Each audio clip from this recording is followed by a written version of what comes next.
آپ کو پتا ہے کہ جو نظر لگتی ہے نا خاص طور پر، اور جس سے بہت سی بیماریاں آتی ہیں، اس پہ اب تحقیق بھی ہو رہی ہے پیراسائیکالوجی میں، کہ نظر سے جو ریز اٹھتی ہیں وہ انسان کے جسم میں، یعنی نیگیٹو ریز جو خاص طور پر آتی ہیں، حسد کی نظر ہوتی ہے جیسے، تو وہ آ کے ایک ریئیکشن کرتی، کیمیکل ریئیکشن ہوتا ہے اس کی وجہ سے بلڈ میں، جس سے کچھ بیماریاں پیدا ہوتی ہیں۔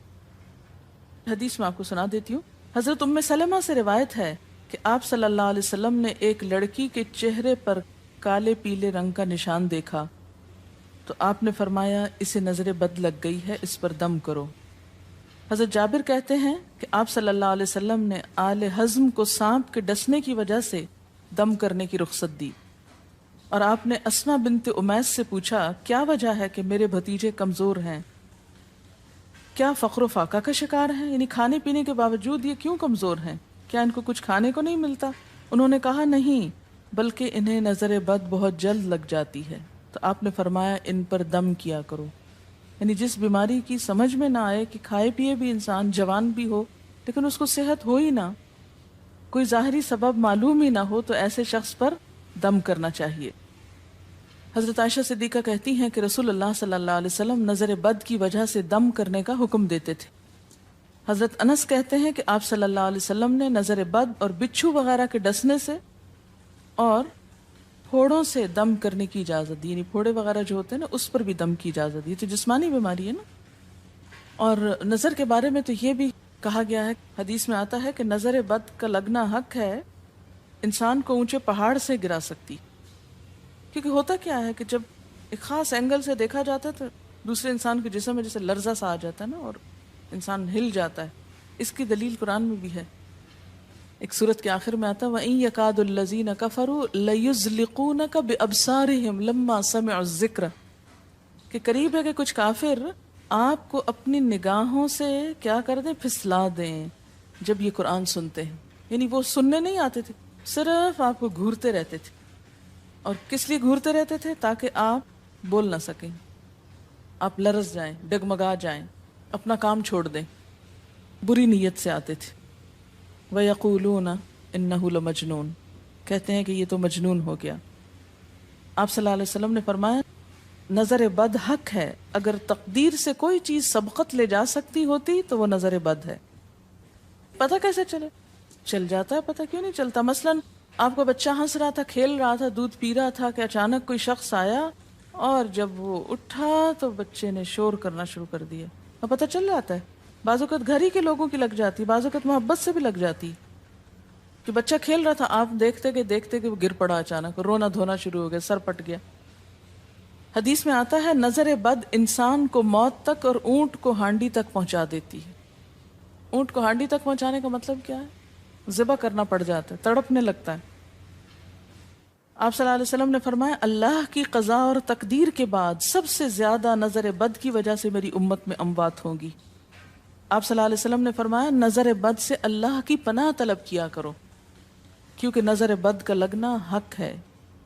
اسما بنت امیس نے آپ سے گزارش کی کہ بنو جعفر کو نظر بد لگ جاتی ہے تو کیا وہ ان پہ دم کر سکتی ہیں؟ آپ نے فرمایا ہاں، یعنی ایک عورت بھی دم کر سکتی ہے، اور اگر تقدیر سے کوئی چیز سبقت لے جانے والی ہوتی تو وہ نظر بد ہے۔ آپ نے فرمایا بے شک نظر بد انسان پر اثر انداز ہوتی ہے، حتیٰ کہ اگر وہ ایک اونچی جگہ پر ہو تو نظر کی وجہ سے گر بھی سکتا ہے، یعنی فزیکلی بھی اثر انداز ہوتی۔ اور آپ دیکھیں کہ وہ قرآن پاک میں نہیں آتا وَمِن شَرِّ حَاسِدٍ إِذَا حَسَدَ، اور حاسد کی شر سے جب وہ حسد کرے، تو نظر بد ہوتی کس کی ہے؟ حاسد کی ہوتی۔ بری نظر کس کی ہوتی ہے؟ حاسد کی۔ تو جو صبح شام 3 دفعہ یہ پڑھتے رہیں ان کو حاسد کچھ نہیں کر سکتے، ان کا کچھ نہیں بگاڑ سکتے، جتنا چاہیں گھورتے رہیں۔ اسی طرح ابن کثیر نے کہا کہ نظر بد کا اللہ کے حکم سے لگنا اور اثر انداز ہونا حق ہے۔ تو جب اللہ کی پناہ لیتے ہیں نا قل اعوذ برب الفلق قل اعوذ برب الناس، تو آپ نے اللہ کے پناہ لے لی، شیلٹر میں آ گئے آپ۔ اب ہر چیز بیکار ہو رہی ہے، سب نظریں، اور اگر لگتی بھی ہے انسان کو تو کس سے؟ اللہ کے اذن سے لگتی۔ حافظ ابن حجر کہتے ہیں کہ نظر بد کی حقیقت کچھ یوں ہے کہ ایک خبیث الطبع انسان اپنی حاسدانہ نظر جس شخص پر ڈالے تو اسے نقصان پہنچے۔ ابن قیم کہتے ہیں کچھ کم علم لوگوں نے نظر بد کی تاثیر کو باطل قرار دیا ہے اور ان کا کہنا ہے کہ یہ محض توہم پرستی ہے اور اس کی کوئی حقیقت نہیں، لیکن حقیقت یہ ہے کہ یہ لوگ سب سے زیادہ جاہل اور ارواح کی صفات اور ان کی تاثیر سے ناواقف ہیں اور ان کی عقلوں پہ پردہ پڑا ہوا ہے، جبکہ تمام امتوں کے عقلاء باوجود اختلاف مذاہب کے نظر بد سے انکار نہیں کرتے، یعنی صرف اسلام میں نہیں دیگر مذاہب میں بھی یہ کانسیپٹ پایا جاتا ہے، اگرچہ نظر بد کے سبب اور اس کی جہت تاثیر کے سلسلے میں ان میں اختلاف ہے۔ پھر کہتے ہیں اس میں کوئی شک نہیں کہ اللہ تعالیٰ نے جسموں اور روحوں میں مختلف طاقتیں اور طبیعتیں پیدا کی ہیں اور ان میں کئی خواص اور اثر انداز ہونے والی کیفیات ودیت کی ہیں۔ آپ دیکھیں کہ لو چلتی ہے تو اثر نہیں ہوتا، اس کا بھی تو اثر ہوتا ہے نا، حالانکہ وہ نظر نہیں آ رہی ہوتی، اور کسی عقل مند کے لیے ممکن نہیں کہ وہ جسموں میں روحوں کی تاثیر سے انکار کرے، کیونکہ یہ چیز خود دیکھی اور محسوس کی جا سکتی ہے، اور آپ دیکھ سکتے ہیں کہ ایک شخص کا چہرہ اس وقت انتہائی سرخ ہو جاتا ہے جب اس کی طرف وہ انسان دیکھتا ہے جس کا وہ احترام کرتا ہے، اور اس سے شرماتا ہو، اور اس وقت پیلا پڑ جاتا ہے جب اس کی طرف ایک ایسا آدمی دیکھتا ہے جس سے وہ ڈرتا ہو، یعنی جس سے آپ ڈرتے ہیں وہ آپ کو دیکھے تو آپ کا رنگ پیلا ہو جاتا ہے۔ فرمایا یہ سب کچھ روحوں کی تاثیر کی وجہ سے ہوتا ہے، اور چونکہ اس کا تعلق نظر سے ہوتا ہے اور اس لیے نظر بد کی نسبت آنکھ کی نظر کی طرف کی جاتی ہے، حالانکہ آنکھ کی نظر کچھ نہیں کرتی، یہ تو روح کی تاثیر، یعنی نظر یہ نظر نہیں ہے صرف، بلکہ اندر سے روح یا احساسات ہیں جو ٹرانسفر ہوتے ہیں۔ آپ دیکھیں کہ محبت کی نظر کیا اثر نہیں کرتی، کرتی ہے نا، اسی طرح نفرت کی، غصے کی، اور آپ کے چھوٹے بچے خاص طور پہ نظروں کو بہت پہچانتے ہیں۔ آپ نے دیکھا ہوگا کہ بچے کچھ لوگوں کے پاس فوراً چلے جاتے ہیں اور کچھ لوگوں کے پاس نہیں جاتے۔ بچوں کی مثال اس لیے دے رہی ہوں کہ وہ معصوم ہوتے ہیں نا، ان کو کسی نے سکھایا پڑھایا نہیں ہوتا کہ ادھر جاؤ اور ادھر نہ جاؤ، اور اگر آپ سکھائیں پڑھائیں بھی تو پھر بھی وہ اپنی مرضی کرتے ہیں، آپ کی نہیں مانتے، تو وہ ایک طرح سے بہترین جج ہوتے ہیں۔ بعض لوگوں کو دیکھ کے بچے رونے لگتے ہیں، بعض کو دیکھ کے مسکرانے لگتے ہیں، ہاں؟ تو یہ ایسا کیوں ہوتا ہے؟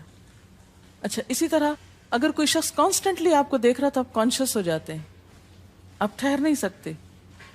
اسی طرح اگر کوئی سٹیئر کر رہا ہو تو اس کی نظروں سے بعض اوقات خوف بھی آنے لگتا ہے۔ اللہ نے کیسی کیسی طاقتیں انسان کو دی ہیں، سلطان النصیرہ۔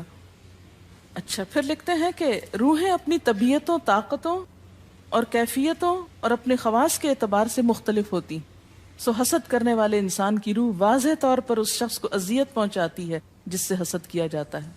ویسے بھی تو آپ دیکھیں نا، وہ رویے ایک دم آپ پہچان لیتے ہیں۔ یہی وجہ ہے کہ اللہ تعالیٰ نے حاسد کے شر سے پناہ طلب کرنے کا حکم دیا ہے۔ حاسد کی تاثیر ایک ایسی چیز ہے جس سے وہی انکار کر سکتا ہے جو حقیقت انسانیت سے خارج ہو۔ جنوں کی نظر بھی لگتی، یہ میرا قول نہیں ہے، حدیث ہے۔ حضرت ابو سعید خدری سے روایت ہے کہ رسول اللہ صلی اللہ علیہ وسلم جنات اور انسانوں کی نظر بد سے پناہ مانگتے تھے، یعنی آپ جو پناہ مانگتے تھے بری نظر سے، وہ انسانوں کی بھی اور جنوں کی بھی۔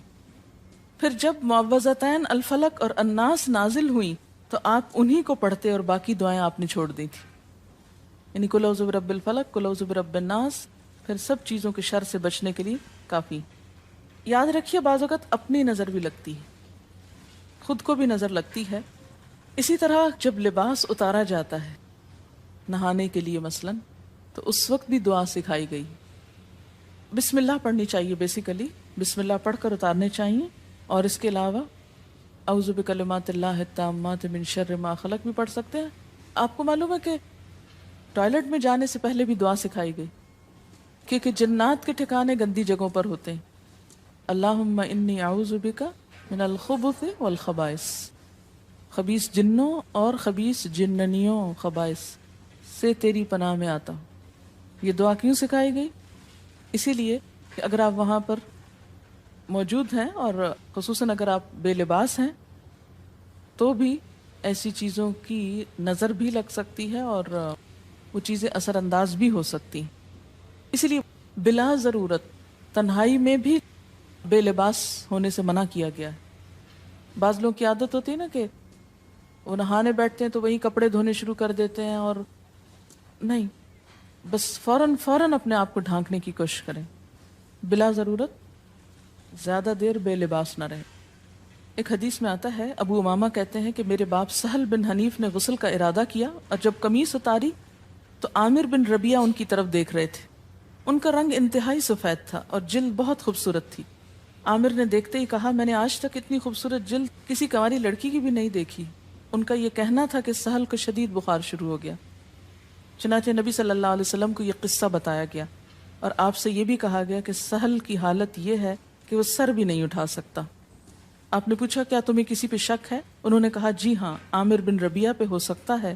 آپ نے انہیں بلوایا اور ناراضگی کا اظہار کرتے ہوئے فرمایا، تم میں سے کوئی ایک کیوں اپنے بھائی کو قتل کرتا ہے؟ کیا تم بارک اللہ نہیں کہہ سکتے تھے؟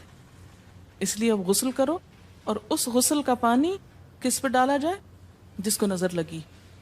عامر نے اپنا چہرہ، ہاتھ، کوہنیاں، ٹخنے، پاؤں اور اپنی چادر کے اندرونی حصے دھوئے، پھر اسی پانی کو آپ نے سہل کے اوپر پیچھے سے بہا دی، یہ نہیں کہ اس کے منہ پہ ڈالنا، پیچھے سے بہا دیا، اور سہل فوراً ٹھیک ہو گئے۔ اس کا طریقہ بتایا گیا اس غسل کا۔ ابن شہاب زہری کا کہنا ہے کہ ہمارے زمانے کے علماء نے غسل کی یہ کیفیت بیان کی ہے، جس آدمی کی نظر لگی ہو اس کے سامنے ایک برتن رکھ دیا جائے، جس میں وہ سب سے پہلے کلی کرے اور پانی اسی برتن میں گرائے، پھر اپنا چہرہ دھوئے، پھر اسی پانی کے ذریعے اپنے ہتھیلیاں، دائیں ہاتھ اور ہتھیلی پہ پانی بہائے، پھر بائیں پر، اور پھر دائیں کوہنی پر، پھر بائیں کوہنی پر، پھر بائیں ہاتھ سے اپنا دایاں پاؤں دھوئے، پھر دائیں ہاتھ سے بایاں پاؤں دھوئے، اور پھر اسی طرح گھٹنوں پہ پانی بہائے، اور پھر یاد رہے کہ سارا پانی برتن کے اندر جائے، اور اس کے بعد جس شخص کو نظر لگی ہو اس کے سر کی پچھلی جانب سے وہ پانی ایک ہی بار بہا دیا جائے۔ حضرت عائشہ کہتی ہیں کہ جس شخص کو بری نظر لگتی اس کو اسی طرح غسل کروایا جاتا ہے۔